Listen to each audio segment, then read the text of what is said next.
Sa taong 2039, ang antas ng oxygen sa Earth ay napakababa kaya hindi na ito maaaring tirhan. Wala nang anumang halaman na natitira, ang mga lungsod ay naging mga wasteland, at kaunting tao na lang ang natitira sa buong mundo, na nabubuhay gamit ang mga maskara na konektado sa tangke ng oxygen. Sa Brooklyn, lumabas sa bunker ang engineer na si Darius upang linisin ang solar panel habang ang kanyang ama ay pumunta sa bookstore para kumuha ng ilang aklat para sa kanyang apo. Sa paglabas, ang ama ay nakatapak ng marupok na kahoy at nahulog sa sahig, na nag-iwan sa kanyang nakabitin sa kisame ng reception. Ang pagkahulog ay sumira sa kanyang oxygen pack at nagsimula siyang mahirapan huminga. Narinig ni Darius ang ingay sa comms at tumakbo siya sa bookstore, kung saan sinubukan niyang palayain ang kanyang ama mula sa butas ngunit hindi nagtagumpay. Umakyat siya sa itaas upang hawakan siya sa kanyang mga paa sa halip at ito ay gumana, ngunit huli na, ang lalaki ay patay na. Pagkatapos, bumalik si Darius sa bunker, kung saan ibinalita niya ang malungkot na pangyayari sa kanyang asawang si Maya, at sa kanilang anak na si Zora. Salamat sa kaalaman ni Darius sa engineering at sa karanasan ni Maya sa pagsasaka, ang bunker ay nagkaroon ng sapat na oxygen at mga halaman upang mapanatili ang angkop na komportableng buhay. Ipinahayag ni Darius na gusto niyang ilibing ang kanyang ama sa tabi ng kanyang ina, na nasa sementeryo na mahigit 5 milya ang layo. Hindi pumayag si Zora dahil sa potensyal na panganib, ngunit iginiit ni Darius na wala silang nakitang sinuman sa loob ng 3 taon kaya magiging ligtas siya. Sa gabi pagkatapos makatulog ang iba, si Darius ay nagsagawa ng maintenance sa makina na nagpapanatili sa bunker upang gumana ng maayos at natuklasan na ang reserbang oxygen ay tatagal lamang ng 2 buwan.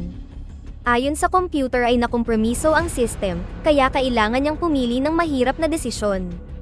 Kinaumagahan, nagpaalam si Darius kay Zora at ibinigay sa kanya ang aklat na kinuha ng kanyang lolo para sa kanya. Pagkatapos ay pinanood ni Zora si Darius sa security camera na umalis kasama ang katawan.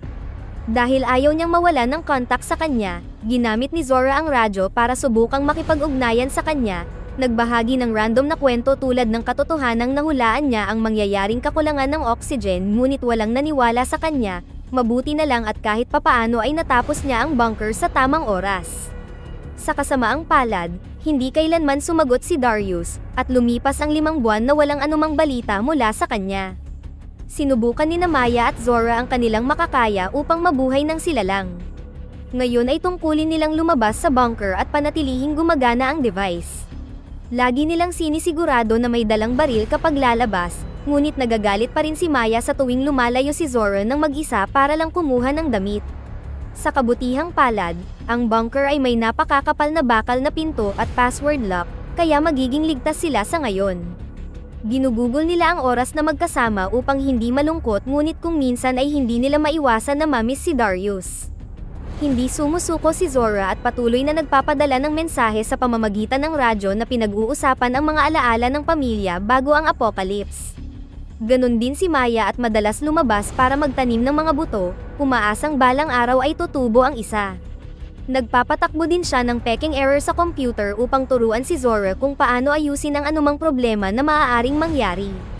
Minsan sinabi ni Zora na lalabas siya para hanapin ang kanyang ama, ngunit ipinaalala ni Maya sa kanya na sinubukan na niya at pinagbawalan si Zora na umalis. Madalas itong nauuwi sa parehong argumento. Isang hapon, nasa labas ang dalawa pagkatapos ng maintenance nang biglang may nakita silang 2 taong papalapit na may dalang shopping cart. Tumakbo sila upang magtago sa likod ng lumang kotse at pinanood kung paano sinusubukan ng mga estranghero na pumasok sa bunker. Hindi sila nagtagumpay, ngunit kakaiba, dahil alam nila kung ano mismo ang pintong pupuntahan.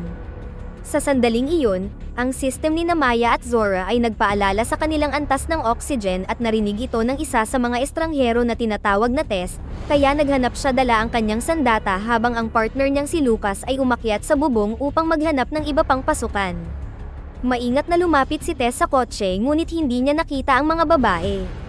Sa sandaling iyon ay narinig niya si Lucas na sinusubukang bigyan siya ng babala sa radyo, ngunit huli na, itinulak siya ni Maya at Zora sa lupa. Pagkatapos ay tumakbo sila sa bunker upang makapasok at isinara ang pinto bago sila masundan ng mga estranghero. Pagkatapos ay nagsalita si Maya sa comms, humihingi ng paliwanag. Nanumpa si Tess na hindi sila sasaktan at sinabing siya at si Lucas ay nakatira sa bomb shelter sa labas ng Philadelphia kasama ang 25 iba pang tao. Kamakailan lang ay nasira ang kanilang air filtration system, kaya naglakbay sila ng 3 araw upang hanapin si Darius. Sinabi ni Tess na siya ay isang physicist na nagtatrabaho kasama niya sa universidad at nais lamang niyang tingnan ang system na nilikha niya upang kopyahin ito.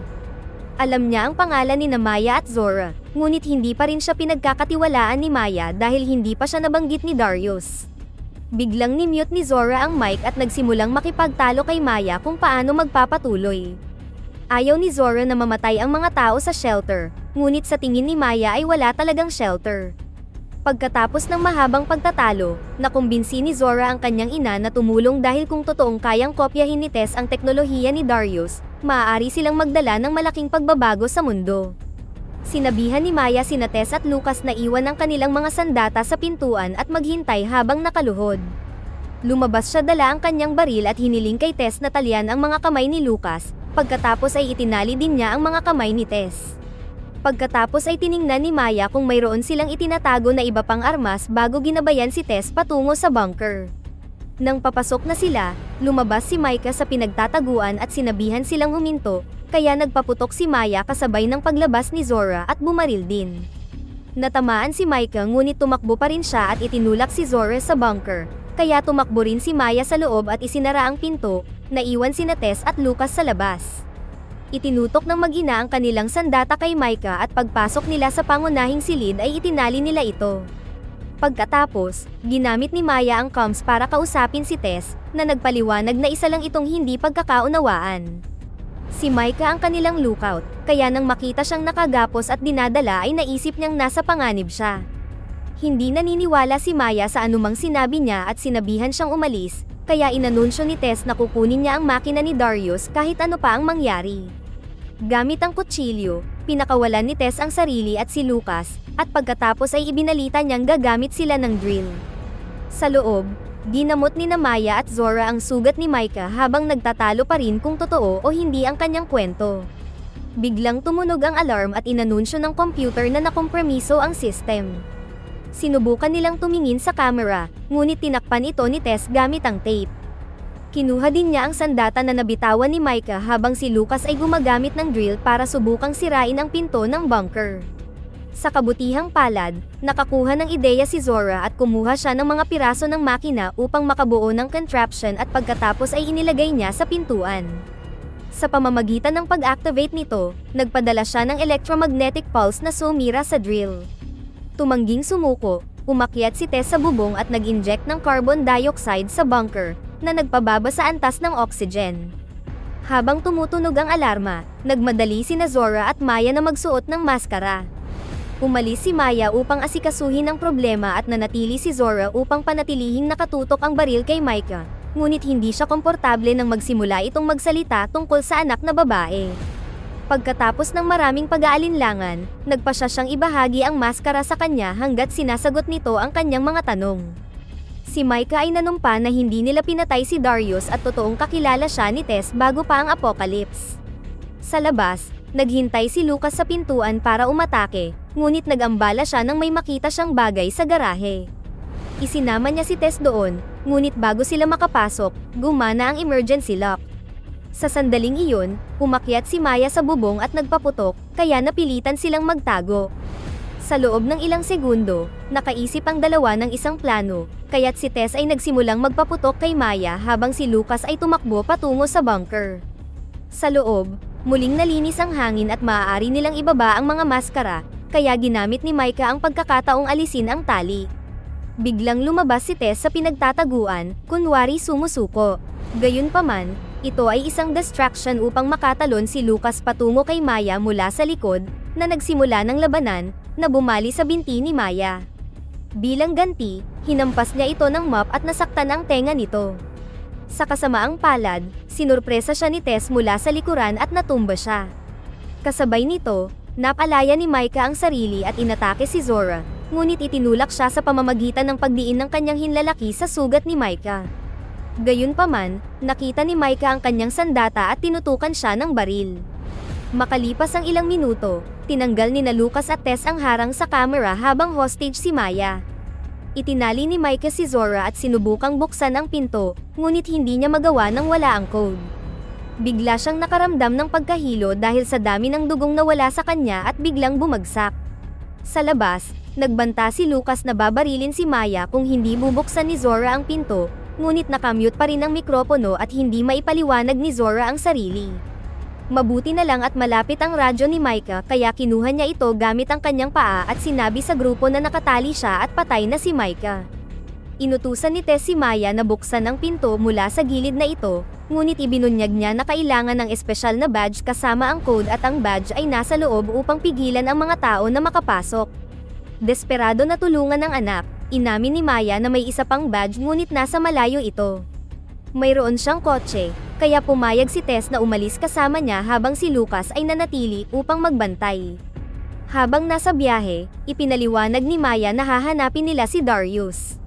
Lumalabas na pagkatapos niyang umalis upang ilibing ang kanyang ama, nakakita si Maya ng sulat kung saan ipinaliwanag niya na hindi na kaya ng makina na panatilihing malinis ang hangin para sa 3 tao, ngunit kung wala siya, magkakaroon ng mas maraming panahon sina Zora at Maya upang makagawa ng solusyon. Ibig sabihin, patay na si Darius at sinadyang hindi bumalik. Bumalik sa bunker, sinabihan ni Zora ang computer na magpatugtog ng musika, na ipinagpasalamat ni Lucas. Pagkalipas ng ilang oras, nahanap ni Maya ang bangkay ni Darius at tumigil saglit upang magdalamhati bago hinanap ang badge. Handa nang umalis ang dalawa, ngunit sa sandaling iyon ay naubusan ng kuryente ang sasakyan. Hiningi ni Tess ang badge habang ipinapaliwanag niyang halos hindi makagalaw si Maya dahil sa nabaling binti, kaya walang paraan upang makaligtas siya sa isang paglalakbay pabalik na naglalakad. Inamin niya na dati rin siyang may anak na babae at nangakong siya ang bahala kay Zora, kaya pumayag si Maya na ibigay sa kanya ang badge at ang code. Bago umalis, nangako si Tess na babalikan niya si Maya kapag mas marami na siyang oxygen sa kanyang tangke. Pagkatapos ay nagsimulang tumakbo pabalik si Tess at kalaunan ay nakahanap ng bisikleta sa gitna ng lungsod, kaya ginamit niya ito para ligtas na makarating sa bunker. Gamit ang code at ang badge, nakapasok sila ni Lucas bago sila maubusan ng hangin. Hiniling ni Zora na malaman kung nasaan si Maya, kaya sinabi ni Tess sa kanya ang lahat, kasama ang sakripisyo ni Darius. Gustong bumalik ni Tess na may dalang bagong maskara at sunduin si Maya, ngunit nagbanta si Lucas na papatayin si Tess kapag hindi niya sinimulan ang pagtatrabaho sa makina. Sa pamamagitan ng drill, binuksan ni Tess ang isang panel sa imbensyon ni Darius at nakahanap ng napaka-advanced na sistema, kaya wala siyang pagpipilian kundi aminin na hindi niya ito naiintindihan ng sapat upang muling likhain ito. Nagsimulang magwala si Lucas, dahilan upang sa wakas ay aminin ni Tess na nagsinungaling siya, hindi niya kilala si Darius. Nalaman lamang niya ang tungkol sa kanya at sa kanyang pamilya dahil narinig niya sa radyo ang mga mensahe ni Zora. Sapat na ang alam niya tungkol sa teknolohiya para tumulong sa shelter, ngunit hindi niya inaasahan na magiging ganito kakomplikado ang makina. Galit na galit, binaril siya ni Lucas. Habang umiiyak si Zora, umupo si Lucas sa tabi niya at sinabing sapat na ang nalalaman ni Zora tungkol sa makina at sa bunker, kaya gusto niyang turuan siya ni Zora kung paano ito gamitin ngunit tumanggi siyang pakawalan siya. Bumalik kay Maya, nakaupo siya sa kotse habang iniisip ang kanyang pamilya. Napansin niyang 21% na lang ng oxygen ang natitira, at iniisip na walang darating para sa kanya bago ito maubos. Sa sandaling iyon ay nabigla siya nang makita ang isang bagay sa lupa, ito ay maliit na halaman na nagsisimulang tumubo. Inalis niya ng isang segundo ang kanyang maskara at kinumpirma na ang hangin ay unti-unting nagiging malinis, na nagbigay sa kanya ng pag-asa. Dahil sa inspirasyon na patuloy na mabuhay, sinubukan ni Maya na i-recharge ang solar battery ng kotse. Sa bunker, itinapon ni Lucas ang katawan ni Tess at Micah upang maalis ang amoy. Pagkatapos ay kumuha siya ng lata ng pagkain, ngunit tumanggi si Zora na sabihin sa kanya kung nasaan ang opener kaya binasag niya ang lata para mabuksan ito. Pinuna siya ni Zora para sa pananatili rito sa halip na bumalik upang tumulong sa kanyang shelter, ngunit wala siyang pakialam. Biglang tumunog ang alarm na nag-anunsyo ng problema sa mga cable. Pumayag si Lucas na pakawalan si Zora para ayusin niya ito, ngunit binigyan lang siya ng sapat na oxygen sa loob ng ilang minuto para hindi siya tumakas. Pumunta si Zora sa bubong at ibinalik ang mga cable, para lang matuklasan na si Maya ang may kagagawan nito. Pagkatapos ng masayang pagkikita muli, sinubukan ni Zora na bumalik sa loob, ngunit hindi binuksan ni Lucas ang pinto kaagad dahil gusto niyang makita siyang nahihirapan. Pagkatapos ay gumawa ng plano ang dalawa. Makalipas ang ilang segundo, muling tumunog ang alarm, kaya lumabas si Lucas at nakita si Zora na walang malay sa lupa. Binato niya ito ng dumi at nagsimulang magdasal, ngunit bigla na lang siyang binaril ni Maya, na sumira sa tangke ng oxygen niya. Nang subukan niyang gumalaw, ibinunyag ni Zora na gising siya at tinisod siya. Pagkatapos ay tumakbo sina Maya at Zora pabalik sa bunker, ngunit nagawa ni Lucas na tumayo at sumunod sa kanila. Dumaan siya sa unang pinto at hinarap sila para makalusot din sa pangalawa, dahilan para makapasok ang maruming hangin sa bunker. Habang tumutunog ang alarma, humihingi si Lucas ng oxygen habang binabantaan ang mga babae gamit ang kanyang sandata. Gayunpaman, sinabi ni Zora na kapag nagpaputok siya, magdudulot ito ng pagsabog. Hinayaan niya silang kumilos upang ayusin ito, ngunit sa halip, lumabas sina Zora at Maya at isinara ang pinto, naiwan si Lucas sa silid. Dahil ayaw niyang mamatay ng dahan-dahan, pinaputok ni Lucas ang kanyang sandata at ikinamatay ang resulta ng pagsabog. Sa labas, nakaligtas sina Maya at Zora salamat sa mga maskara at tumakas gamit ang kotse. Gayunpaman, wala silang gaanong oxygen na natitira. Naalala ang kwento ni Micah, tumulak sila ni Zora sa lungsod at sinubukang hanapin ang shelter, ngunit nakita nilang nakasara ang mga pinto at nahimatay sila sa hagdan. Ilang sandali pa, nagulat si Maya nang magising na bagong bihis. Narinig sila ng mga tao mula sa shelter at iniligtas sila, at ngayon ay ibinahagi ni Zora ang makina ni Darius sa kanila. Sa tulong ng iba pang mga nakaligtas, nagtulungan sila upang simulan ang pagtatanim ng mga bagong buto at ibalik ang mga halaman sa mundo. Dito na nagtatapos ang ating kwento. Sana ay nagustuhan nyo, mag-subscribe na kung hindi ka pa nakasubscribe, pindutin na rin ang notification bell at like button upang matulungan ang channel, and leave a comment down below, and as always, thank you for watching.